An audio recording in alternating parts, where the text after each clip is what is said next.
বিসমিল্লাহির রহমানির রহিম। আসসালামু আলাইকুম। চন্দ্রিমা ফ্যাশন ইউটিউব চ্যানেল থেকে আপনাদের মাঝে আবার একটি সুন্দর ভিডিও নিয়ে হাজির হলাম। আজকে দেখাবো একটি প্যান্ট কাটিং সালোয়ারে এরকম একটি ডিজাইন। তো এখানে আমি তিনটা ডিজাইন ব্যবহার করেছি। একটা হলো কাটা লেস, একটা হলো রিপ ডিজাইন, রিপ ডিজাইন স্কোয়ার করে বানিয়েছি, আর নিচে দিয়েছি এই যে এরকম রাউন্ড। তো আমি এই সালোয়ারটাই কাটিং এবং সেলাই দেখিয়েছি। তো ভিউয়ার্স, ধৈর্য সহকারে আমার ভিডিওটি সম্পূর্ণ দেখুন, তাহলে আপনিও শিখে নিতে পারবেন এরকম সুন্দর একটি ভিডিও, এরকম সুন্দর একটি ডিজাইন। তো ভিউয়ার্স, কথা না বাড়িয়ে চলুন দেখে নিয়ে যাক কীভাবে আমি তৈরি করেছি এটা। আর যারা আমার এই চ্যানেলটিকে সাবস্ক্রাইব করেছেন তাদেরকে অশেষ ধন্যবাদ। আর যারা এখনও চ্যানেলটিকে সাবস্ক্রাইব করেন নাই, প্লিজ চ্যানেলটিকে সাবস্ক্রাইব করে দেবে। প্রথমে 2 ইঞ্চি রাবারের জন্য দাগ দিলাম। আমি আবারও মাপটা দেখালাম। 2 ইঞ্চি উপরে রাবার জন্য 2 ইঞ্চি নেবেন। এখন আমি এটা পুরো লম্বার মাপটা নেব, আর হাইয়ের জন্য নেব আমি 12 ইঞ্চি।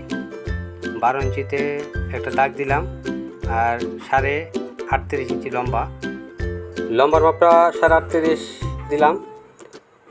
এখন আমি এটা দাগ দিয়ে দেব।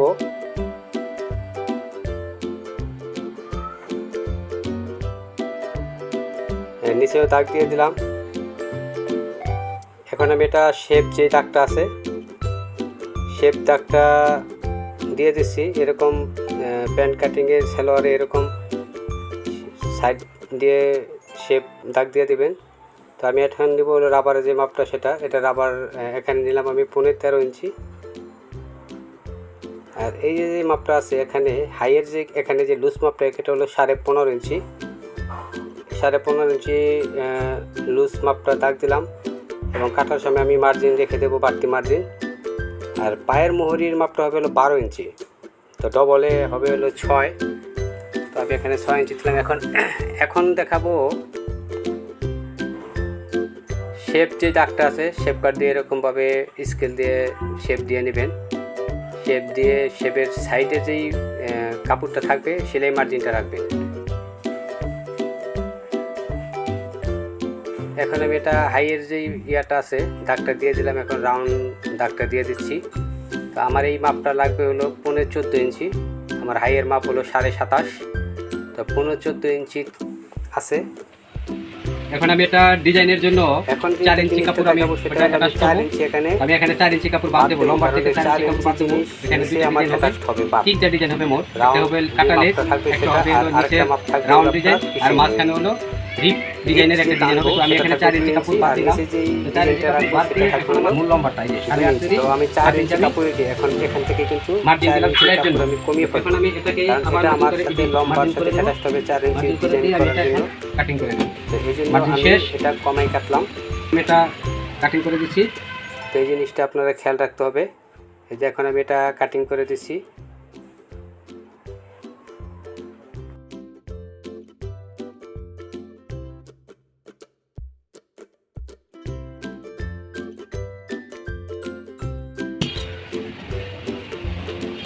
তো আমি কাটিং শেষ করলাম। এখন আমি এখানে চিহ্ন দিয়ে দিতেছি, এটা রাবারের চিহ্ন দিয়ে দিলাম। এখন আমি দেখাবো হলো যেই ডিজাইনটা তৈরি করবো সেই ডিজাইনটা আমি দেখাবো। এই কাপড়টা আমি এখন ডবল ভাঁজ করে নিলাম। তো এটাকে আমি রিপ টানবো। তো এটার চওড়াটা নেবো আমি মোট 4 ইঞ্চি, কারণ এটা আমি টিক করে আমার 2 ইঞ্চি। তো আমি 4 ইঞ্চি কাপড়টা চওড়া করে নিতেছি। আমি এখন মার্জিন করে দিতেছি। পার মোহরি যেহেতু 12 ইঞ্চি, তো আমি এটাকে ডবল নেব, 24 ইঞ্চি নিলাম।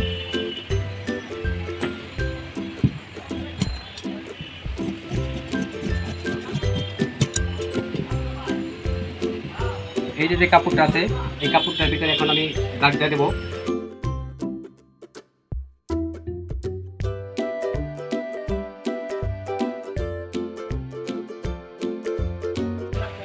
দেড় ইঞ্চি করে গ্যাপ দিলাম।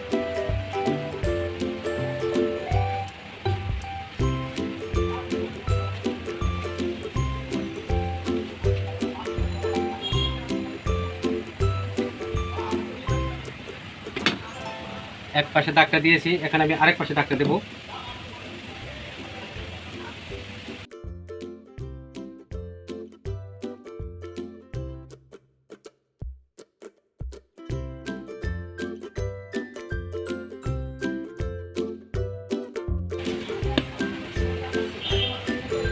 এই যে ডিজাইনটা আমার হয়ে গেল, এই ডিজাইনটা আমি রিপ টেনে করবো। রেডি। এখন আমি নিচের ডিজাইনটার যে রাউন্ড ডিজাইনটা সেটার জন্য ফিটিং নিয়েছি। আমি এখানে একসাথে দুইটা পা নিয়ে নিয়েছি, দুইটা একসাথে কাটবো। প্রথমে আমি এরকম একটি দাগ দিয়ে নেব। আমার মাপটা হলো মোট 6/12 ইঞ্চি, তাই যে 6 ইঞ্চিতে আমি দাগ দিয়ে নিলাম। এখন আমি এটা মোট 5টা কলকা দেবো। তো 5টা কলকা দিলে আমার এখানে লাগবে হলো 2.5 ইঞ্চি থেকে 1 সুতা কম, 2.5 ইঞ্চি থেকে 1 সুতা কম, এই যে সমান সমান 2.5 ইঞ্চি।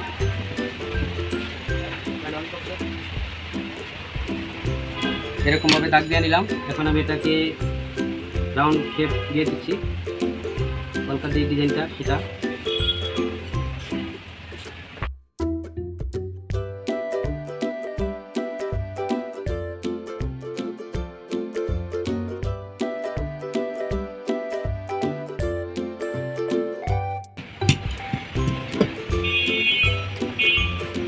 এটা চড়াটা দেবো আমি 2 ইঞ্চি।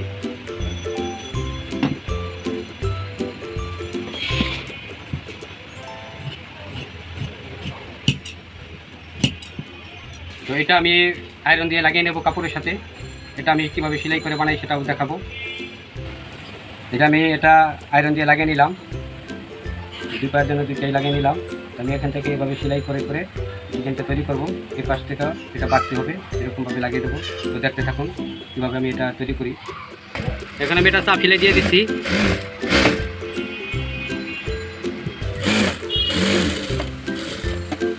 চাপ সেলাইটা দেওয়া শেষ করলাম। এখন আমি এটা রিপটা টেনে দেবো। এই যে এই কাপড়টা আছে, এই কাপড়টার ভিতরে এখন আমি এটা রিপ টেনে দেবো। তো দেখতে থাকুন আমি কিভাবে রিপটা তৈরি করি। দাগে দাগে আমি যা সেলাই করে দিয়ে দেবো, তাহলে আমার রিপটা টানা হয়ে যাবে।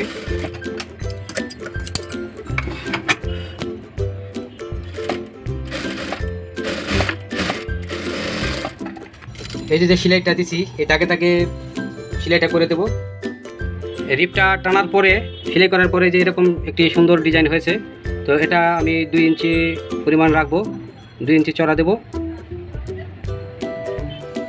এটা হলো বডির পার্ট, সালোয়ারের পার্ট, গাছ পার্ট বলে এটাকে। বডির পার্টের সাথে আমরা লেসটা জয়েন করব। লেসের সাথে আমরা এই রিপটাকে জয়েন করে একটি ডিজাইন তৈরি করব।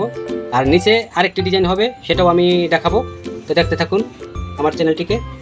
এই ভিডিওটি শেষ পর্যন্ত দেখার অনুরোধ রইল।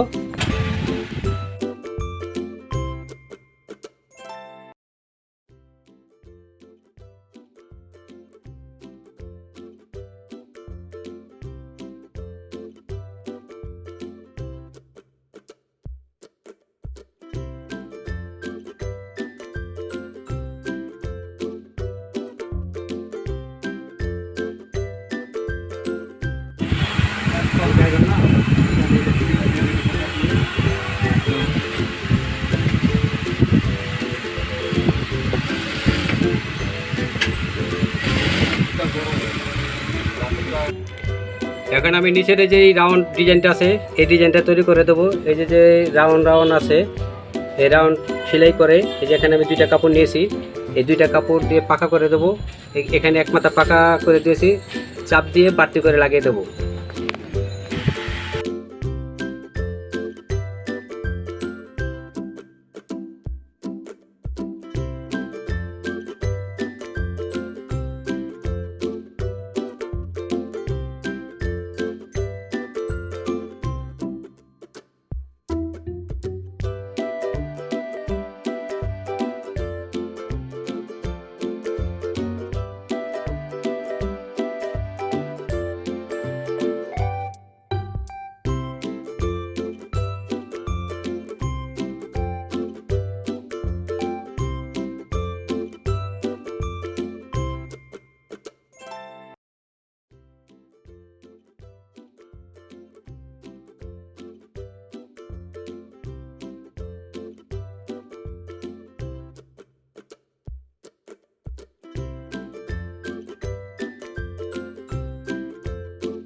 তো আমি নিচের যে চাপ সেলাইটা দিয়ে দিচ্ছি, এই যেরকমভাবে উল্টো পাশ থেকে চাপ সেলাই দিয়ে দিবেন।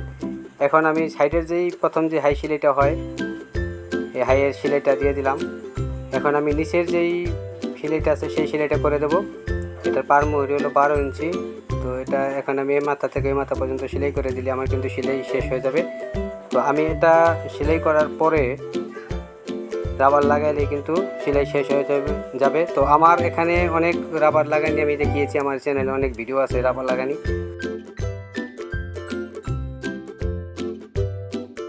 সেলাই করার পরে আমি এরকম সুন্দর একটি ভিডিও তৈরি করলাম।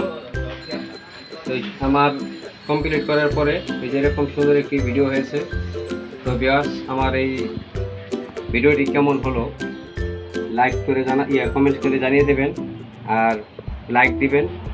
ভিডিওটি ভালো লাগলে শেয়ার করে দিবেন। আর যারা এখনও আমার চ্যানেলটিকে সাবস্ক্রাইব করেন নাই, প্লিজ চ্যানেলটিকে সাবস্ক্রাইব করে দেবেন।